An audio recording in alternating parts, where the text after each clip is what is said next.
36 సంవత్సరాల తర్వాత Kuwait airlines ఒక హిస్టారిక్ ల్యాండింగ్ అయితే చేయించింది. కువైట్ నుంచి వెళ్లిన కువైట్ ఎయిర్‌లైన్స్ సుడాన్‌లో 36 సంవత్సరాల తర్వాత తన విమానాన్ని ల్యాండ్ అయితే చేయించింది. టాపిక్‌లోకెళ్తే కువైట్ ఎయిర్‌వేస్ తన విమానాన్ని సుడాన్ ఇంటర్నేషనల్ ఎయిర్‌పోర్ట్‌లో సక్సెస్‌ఫుల్‌గా ల్యాండ్ అయితే చేయించింది.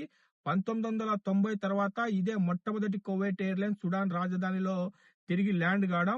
సుడాన్ అంబాసిడర్ అయిన అవదాల్ కరీం గారు మాట్లాడుతూ బ్లూ బర్డ్ మళ్లీ బ్లూ నైల్ కు తిరిగి వచ్చిందని ఆయన భావోద్వేగానికి అయితే లోనయ్యారు.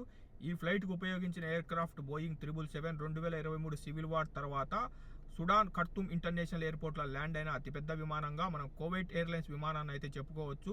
సుడాన్ లో జరుగుతున్న అంతర్యుద్ధం సమయంలో కూడా కువైట్ ఎయిర్లైన్స్ తన విమాన సర్వీసుని ప్రారంభించడం చాలా గొప్ప విషయంగా మనం చెప్పుకోవచ్చు.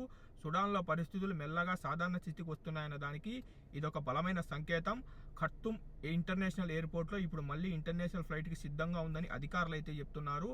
ఈ సందర్భంగా సుడాన్ అంబాసిడర్ గారు కువైట్ ప్రభుత్వానికి ప్రత్యేక ధన్యవాదాలు అయితే తెలిపారు. కష్టకాలంలో సుడాన్ ప్రజలను సురక్షితంగా సుడాన్ కి చేర్చడానికి కువైట్ ఎయిర్లైన్స్ తీసుకున్న ఈ నిర్ణయాన్ని ఆయన అయితే స్వాగతించడం జరిగింది. కాబట్టి ఫ్రెండ్స్, ఇది ఏవియేషన్ చరిత్రలోనే ఒక కీలక మలుపు.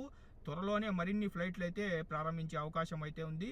ఫ్రెండ్స్, కువైట్ ఎయిర్లైన్స్ తీసుకున్న సంచలన నిర్ణయంపై మీ అభిప్రాయం ఏందో కింద కామెంట్ సెక్షన్ లో తెలపండి. వీడియో నచ్చితే లైక్ చేయండి. వీడియోని మర్చిపోకుండా మన తెలుగు వాళ్ళందరికీ షేర్ చేయండి.